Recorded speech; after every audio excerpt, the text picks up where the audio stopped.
생각을 했었어요. 이렇게 휠체어에 앉아 있다거나 서도 오줌을 또 이렇게 또 하고 있다거나 그런 장면은 없이 이제 영화는 끝이 났고요. 일단 저는 뭐 오늘 그 관객과의 대화죠. 이것이 여기 앞에 계신 두 분과 여러분이 대화를 하는 자리고요. 전 옆에서 거드는 역할이고요. 여러분과 두 분이 잘 대화할 수 있게 사회를 맡은 또 그냥 칼럼니스트라고 하죠. 영화 칼럼니스트 김세윤입니다. 반갑습니다. 뭐 일단 여기 앞에 오셨으니까 지금까지 지구야 해본 극장 중에서 제일 아마 큰 극장인 것 같다고 밖에서 말씀하셨는데 큰 극장에서 지구야 하게 된 소감을 먼저. 생각보다 진짜 커가지고 조금 들어오다가 깜짝 놀랐거든요. 우선 뭐 여기까지 와주셔서 너무 감사드리고요. 아티스트 다시 태어나다 각본 연출한 김경원입니다. 반갑습니다. 네, 안녕하세요. 저는 아티스트 다시 태어나다에서 재범역 맡은 박정민입니다.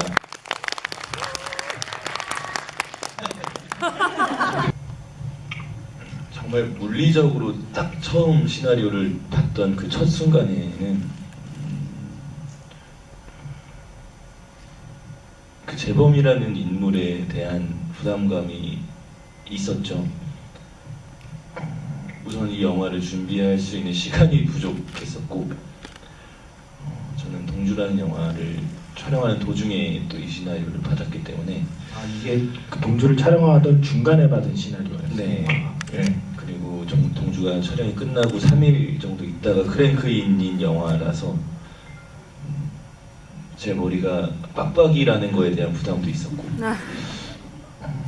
어떤 여러 가지, 그러니까 이 시나리오를 파고들어 가는 데 있어서의 부담감이 아니라 이걸 내가 지금 할 수 있을까 하는 의심으로 처음 이제 시나리오를 봤었고, 이제 하기로 하고 시나리오를 처음 봤을 때는 그 마지막 장면이 제일 부담이 됐죠. 늘 저는 좀 시나리오를 볼 때 그 마지막 장면에 대한 부담감이 항상 좀 있어요. 그 지점을 위해서 그 앞신들을 막 달려가는 느낌이어서 그 지제를 죽이러 가고 하는 그 장면에 대한, 그리고 그때 그 재범의 심리에 대한 이제 제 나름의 동의가 있어야 되기 때문에 거기에 대한 부담이 좀 있었죠. 저는 사실 영화를 보기 전에 갤러리 관장 박정민 어떨까라는 생각으로 영화를 봤는데, 영화 처음 시작하고 이제 처음 등장하는 장면에서 약간 뭐랄까 안도를 했다고 해야 되나. 처음 그 책상에 앉아 있는 그 순간부터 그냥 박정민이라는 어색함이라기보다는 박정민이 관장을 연기하느라는 느낌보다는 저런 사람이 있을 수 있겠다라는 생각으로 사실 바로 첫 만남부터 그렇게 들어갈 수 있어서 저 개인적으로 저는 굉장히 그 연기 좋아합니다. 고맙습니다. 아마 부담스러웠을 것 같아요. 왜냐면 앞에는 계속 기본적으로 이렇게 코미디로 가다가 뒤에 가서 갑자기 장르가 바뀌죠. 이게 하이브리드한. 감독 하나만 더 여쭙고 기회를 드리겠습니다. 전민 씨에게 여쭙게, 사실 영화를 보면서 이게 시나리오대로만 한 건 아니구나 하는 느낌이 드는 장면들이 좀 보여요. 가령 저 같은 경우는 이제 처음 술 마시는 장면 같은 경우에 왠지 이게 시나리오에 이 장면 상황이나 대사가 다 써 있을 것 같지는 않다. 왠지 유영경이라는 배우와 박정민이라는 배우가 많은 부분을 만들어낸 것 같은 느낌이 들거든요. 제 예상이 맞는지와 그런 식으로 좀 완성된, 현장에서 유영경 배우나 혹은 뭐 다른 배우들과의 호흡으로 좀 더 새롭게 완성된 장면들이 있는지. 우선 그 장면은 시나리오의 어떤 시나리오가, 감독님이 주신 시나리오가 좀 가이드 삼아서 저희끼리 좀 여러 가지를 해봤었죠. 그때 감독님의 디렉션대로 해봤을 때도 있었고, 저희가 그냥 감독님이 좀 그럼 배우들 마음대로 한번 해봐주세요 해서 저희끼리 한 것도 있었고, 그냥 제가 영화를 보고 나서는 그 장면에서 저희끼리 이렇게 그냥 주고받은 게 영화의 이제 사용이 된 것 같은데 그랬던 장면이 또 뭐가 있을까요? 뭐가 있나요? 저는 잘 기억이 글쎄, 이거는 편집을 제가 했기 때문에 정민 씨는 본능적으로 연기하는 배우다 보니까 아니라니까요. 치밀하게 해서 준비해서 나오시는 배우긴 한데 저 그 장면, 그 술 먹는 장면에서 애드립 같은 것들이 있었고 가령 뭐 재범이가 그러니까 말도 안 되는 장면은 개 못생겼어 막 이런 대사들 그런 것들은 없었는데 이렇게 갑자기 하셨고 또 이제 뭐 그 씬은 좀 합을 만들어서 했던 거고요. 나머지 이제 닭이 울었을 때 그 닭은 사실은 실제로 닭이 울었거든요. 거기 근처에서 닭이 울었어요. 또 어디에 닭이 울어요? 여기 인천이었는데 인천 어디 근데 저희 연출분의 집이었거든요 거기가. 근데 너무 구할 수 없어가지고 이제 그 집을 마지막으로 해가지고 거기 했는데 닭이 울더라고요. 실제로 한 12시 한 11시 이쯤에 닭이 울어서 이거 엔진대라고 하고 있는데 이제 정민 씨가 그걸 받아치더라고요. 그래서 생각해보면 그냥 뭐 특별히 문제될 게 없고 그래서 너무 재밌고 그 씬에서도 정민 씨가 되게 많이 이제 뭐 여러 가지 이제 하려고 했던 것들이 많이 있었던 것 같고 그 씬에서 그 휴지가 네네 그게 휴지가 정민이 아이디어였어요. 그러니까 정민 씨가 가만히 제가 이제 컷을 안 하고 가만히 있는데 자기가 혼자 쭈물쭈물 하더니 이제 휴지를 귀에다 끼워 넣더라고요. 그래서 제가 굉장히 깜짝 놀랐던 기억이 있었거든요. 그래서 그게 편집 흐름상 제가 넣을 수는 없었지만 그래도 그 뒷부분에 이제 보면은 그래도 휴지가 되게 많이 부각이 되잖아요. 그런 부분에서 이제 되게 감동을 받았죠 저희가. 저는 이 영화에서 가장 인상적인 컷이 그 장면이었어요. 재범이가 지젤의 그림을 보면서 뭔가 감탄하고 있는데 네. 관객의 눈에는 재범의 등판이 보이잖아요. 네. 재범이는 그림을 보고 우리는 재범이의 등판을 보면서 그렇죠. 이게 뭔가 기묘한 분위기의 네. 그게 사실 그 컷이 저는 이 영화에서 제일 인상적인 컷이었습니다. 네. 근육이라고 찾아볼 수 없는 밋밋한 등이 영화에 한몫한 것 같다는 죄송합니다. 아니 그래서 지젤이 울버린인가 하는 생각도 잠시 해봤던 장면이었습니다.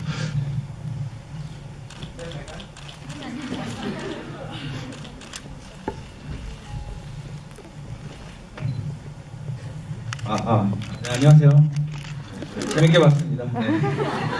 근데 봤는데 방금 궁금했던 점이 있었는데 앞에서 먼저 설명을 해주셔가지고 근데 그럼에도 불구하고 좀 더 궁금한 게 있어서 질문을 드리려고 하는데 제가 그냥 개인적으로 봤을 때 지젤은 예술을 좀 상징하고 정민 씨가 연기했던 재범은 상업주의 돈적인 부분에 경제적인 관념을 상징하는 것 같은데 그래서 마지막에 죽였을 때 말씀하셨처럼 하이브리드 식으로 가는 것 같다라는 생각을 했는데 결국에는 말씀하시고 싶은 메시지가 죽었다가 이제 양아치랑 사기꾼만 살아남는다라는 메시지가 되게 그걸 마지막에 보여주고 싶으신 의미에서 또 죽인 거 아닌가라는 생각을 했었거든요. 근데 그럼에도 불구하고 가장 궁금한 게 결국에는 오인숙이 텔레비에 나가서 그렇게 자기가 예술을 표방하는 사람인데 굳이 표절을 시비를 걸면서 그렇게 방송에 등장할 필요가 있었나라는 부분이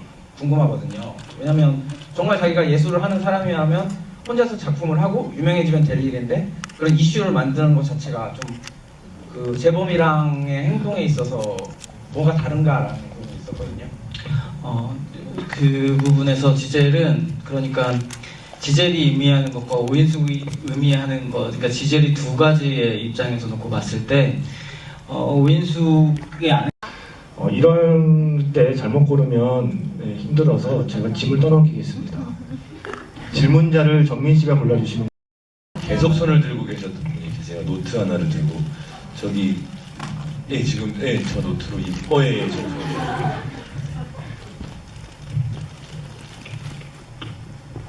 이게 뭐라고 이렇게 좋아하시나?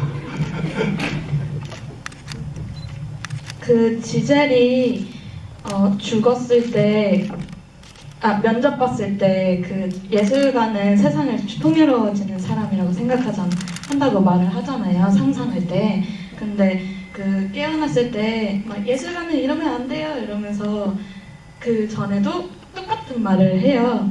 근데 마지막 장면에서 저는 궁금했던 게 소원이거든요.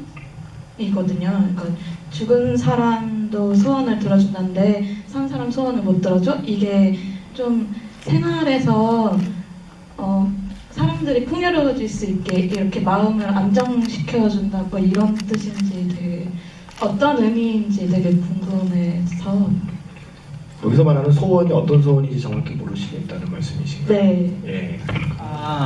그 소원의 그거는 마지막 부탁 같은 거라고 생각해요. 그러니까 인숙이 자기의 그림을 내려달라, 지젤의 그림을 좀 내려줬으면 좋겠다. 우리가 다른 그냥 우리 일상생활 안으로 돌아가게끔 만들어줬으면 좋겠다. 그냥 그거의 소원 혹은 부탁, 뭐 마지막 소원은 그거입니다. 그러니까 12억짜리 그림이 식당에 걸려 있고 이런 거죠. 완벽한 판타지죠. 맞습니다. 네, 내려오세요 바로. 네. 그리고 자 이제 여러분은 중요한 숙제가 있는 겁니다. 준비한 선물의 수량은 5개입니다. 다 나눠드린 다음에는 과연 이 많은 분들 중에 얼마나 더 손을 드실지가 여러분들께서 이 영화를 사랑하시는 증거라고 생각을 합니다. 네. 아니면 선물을 드릴 애들이 받아오셨나요?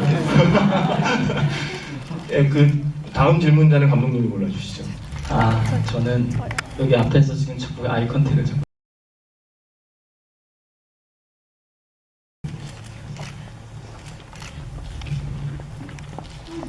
네. 영화 재밌게 잘 봤습니다. 네. 저는 그 영화 보면서 가장 인상 깊었던 장면 중에 하나가 이제 지젤이 죽다 살았을 때 이렇게 뭘 되게 맛있게 먹잖아요. 뭐 초밥이든 뭐 비빔밥이든 그걸 이제 죽다 살아왔을 때 그 먹는 거에 대해서 혹시 의도하신 장치가 있으신지. 그러니까 먹고 사는 문제, 예술가도 먹고 사는 문제에서 뗄래야 뗄 수 없다는 부분이 굉장히 중요한 이슈였어요. 그러니까 뒷부분에 카레를 먹잖아요. 굉장히 중요한 순간에 그 부분도 굉장히 좀 필요하다고 느꼈던 게 그러니까 인숙이가 어쨌든지 간에 살아가는 과정에서 사실은 아무리 이상을 택하긴 했지만 먹고 사는 문제에서 스스로가 뗄래야 뗄 수 없는, 하지만 그럼에도 불구하고 쇼는 계속 되어야 된다 하는 개념이 있는 거죠. 그래서 그럼에도 불구하고 라는 개념이 그 먹는 씬 안에서 계속 이제 들어갔던 것 같아요. 먹는 씬은 사실은 더 많았었는데 저희가 드러낸 케이스가 좀 있었죠. 그때 우리 재범이랑 같이 이제 재범이 딜을 할 때도 인숙은 막 많이 먹고 있었고. 네. 질문자는 감독님이 고르셨지만 선물은 정리하도록 하겠습니다. 네. 그걸 원하실 것 같아서. 막간을 이용해서 궁금한 게 박재범이라는 이름은 네. 저희 모두가 생각하는 그 박재범에서 이름을 따오신 거예요? 아니요, 그런 건 아니고요. 정민이라는 저는 이건 그냥 개인적인 선입견 같은 건데 얼굴이 이름하고 약간 좀 닮게 간다고 생각을 해서 박정민이니까 약간 그 이름 뉘앙스가 좀 따라간 거고, 오인숙 같은 경우에는 앞에 오인이라는 그 미스언더스탠드가 좀 들어갔으면 좋겠고 뒷부분에 이제 숙을 넣은 거죠. 네.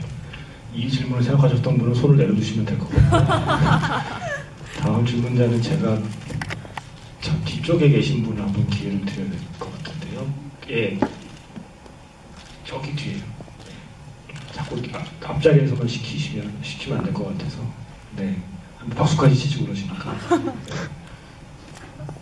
네, 안녕하세요. 영화 너무 잘 봤습니다. 감독님께 하나, 그리고 정민 배우님께 하나씩 질문하고 싶은데요. 선물은 하나만 드립니다. 네. 왜 지젤이라고 이름을 짓게 되셨는지가 궁금했고요. 정민 배우님께는 대범이 이제 이렇게 지젤을 죽이려고 시도를 하고 이후 장면은 나오진 않았는데 재범으로서 이후에 어떤 삶을 살아가게 됐을 거라고 생각하시는지가 궁금합니다. 그 오줌을 싼 다음에 재범의 인생에 대해서. 그리고 네. 네, 그렇게 오줌 싸게가 된 거죠. 키를 쓰고 소금을 얻으러 다녔을 거고요.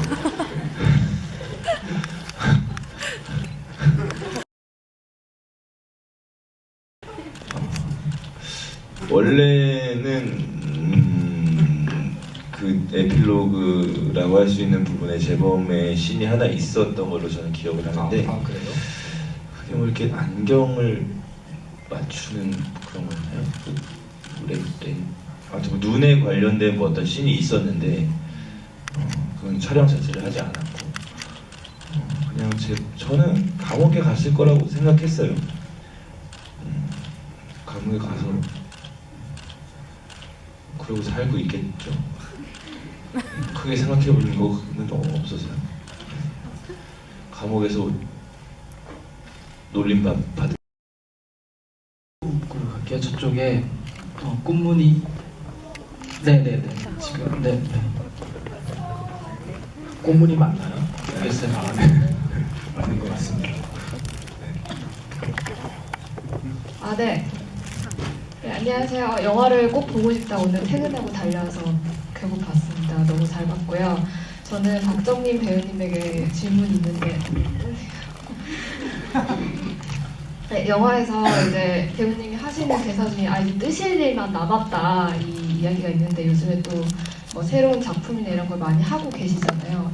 그런 이제 상황에서 본인은 내가 배우 생활을 하는 동안에 좀 많이 기억이 됐으면 좋겠는지 아니면은 내가 나중에 정말 죽어서 좀 기억이 남는 배우가 됐으면 좋겠는지 그리고 만약에 이렇게 작품을 하시면서 좀 너무 떨려가지고 작품을 하시면서 이 작품만큼 아니면 이 역할만큼은 내가 죽어서도 기억에 남았으면 좋겠다라는 게 있으셨는지 조금 궁금합니다.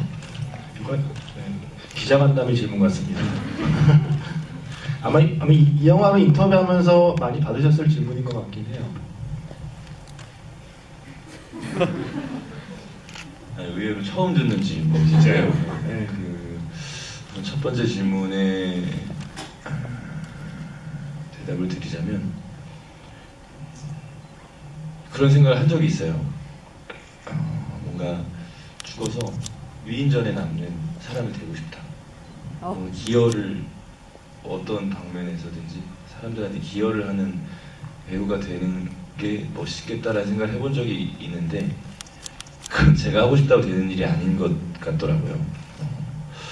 그래서 그냥 살면서 살아있는 동안에 제가 할 수 있는 일로서 그냥 잘하면 그거는 정말 운이 좋으면 따라오는 것들인 것 같고 저는 뭐 이렇게 나중에 죽어서 기억에 남는 그런 배우가 되겠다는 생각 지금은 별로 하고 있지 않고요.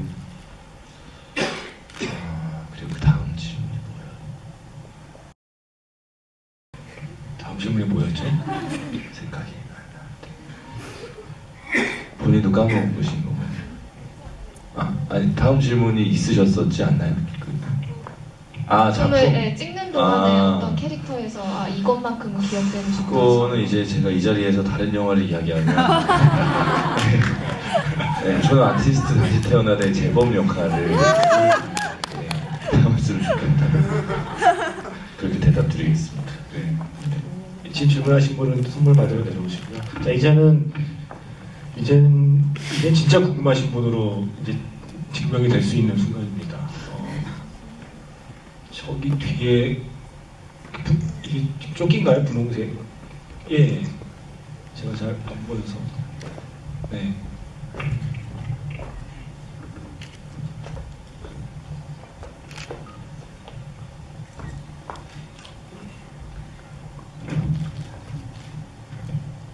네, 우선 감독님, 배우님 영화 너무 잘 봤고요. 예, 좋은 영화. 제가 GV를 많이 다녀봤는데 질문하면서 자리에서 일어나는 GV가 처음이에요.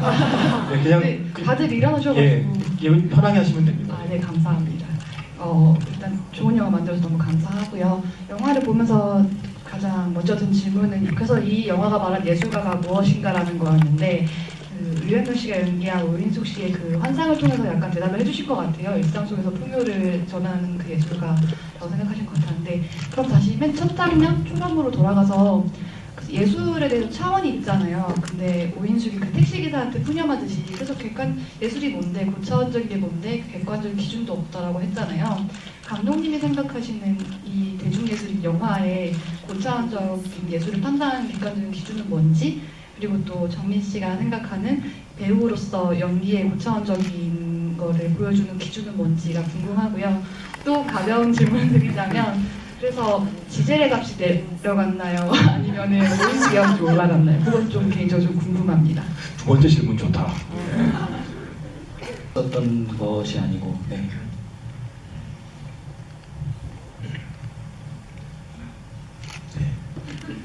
배우로서 고차원적인 예술 이런 걸 여쭤보시죠. 감독님 말씀하시는 동안 정말 많이 생각해봤는데 제가 이 자리에서 이렇게 생각을 하는 것 자체가 제가 그런 거에 대해서 고민을 해보지 않은 느낌이 좀 있어서 좀 부끄럽고요. 약간 방향을 틀어서 그냥 제가 평소에 작품을 만나고 인물을 만나서 연기를 할 때의 마음가짐이 제가 쓴 글이 아니고 제가 만드는 영화가 아니라서 사실 거의 모든 배우들이 마찬가지일 텐데 이거는 내 이야기가 애초에 아니었던 이야기를 이제 나의 행동과 말로 관객들한테 전달을 해드려야 되는 거니까 결국에는 그 글을 쓰신 분의 어떤 의도와 어떤 이야기에 가장 가까이 다가가려는 그 노력의 싸움인 것 같고 그거를 내가 정말 진심으로 느껴서 연기를 하는 게 가장 어떤 정석적인 대답이 아닌가 싶고 그런 진실에 가까운 연기를 펼치기 위해서 배우들은 부단히 어떤 노력을 하죠. 어떤 이렇게 굵직한 목적과 이런 것부터 시작해서 아주 자잘한 디테일까지 전부 다 노력을 해서 생각해내고 계산해내고 카메라 앞에 서는 순간에는 또 다 내려놓고 연기를 하는데 그런 것들이 아주 잘 맞아떨어지는 순간들을 만날 때가 아마 가장 고차원적인 연기가 나오는 게 아닌가라는 생각이 됩니다. 예. 박정민 씨 얘기 들으니까 모두 생각난 게 그 마이클 케인이라는 배우 있죠? 다크나이트의 집사님. 마이클 케인이 예전에 인터뷰에서 봤던 건데 그분이 스타와 배우의 차이를 어떻게 말했냐면 스타는 자기에 맞게 시나리오를 바꾸는 사람이고 배우는 시나리오에 맞게 자기를 바꾸는 사람이라는 말씀을 하신 적이 있어요. 그런 생각이 났습니다. 그래서 아마 제가 다행히 대답을 잘했네요.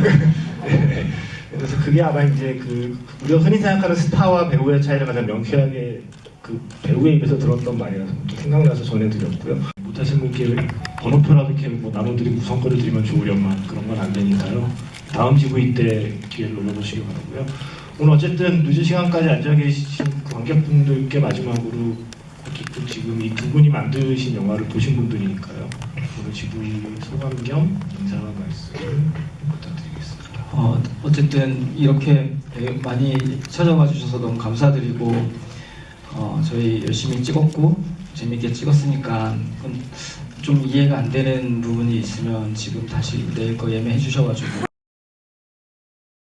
더 명쾌하게 답을 얻으실 수 있으실 것 같습니다. 죄송합니다. 이런 말씀 드렸어요.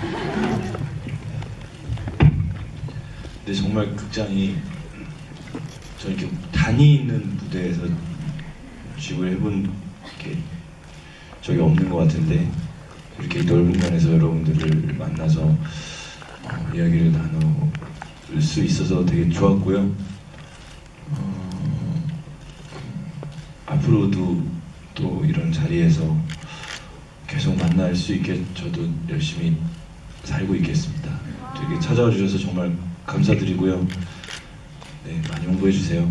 고맙습니다. 아티스트 다시 태어나다는 이제 계속 상영이 될 거고요. 영화를 좀 많이 보는 직업을 가진 입장에서는 좀 반가운 영화였어요. 이렇게 좀 더 영화 오프닝 시작할 때 라스트씬이 어떻게 될지가 보이는 영화들이 워낙 많은 와중에 계속 다음 장면 궁금해하면서 보는 한국 영화 오랜만에 만난 거라서 이 영화가 좀 더 여기 계신 분들이 많이 좋았다면 아직 이 영화를 모르는 분들이 좀 더 이 영화를 만날 수 있도록 많이 수다를 떨고 다녀주셨으면 고맙다는 말씀을 끝으로 오늘의 관객과의 대화를 마치겠습니다. 고맙습니다.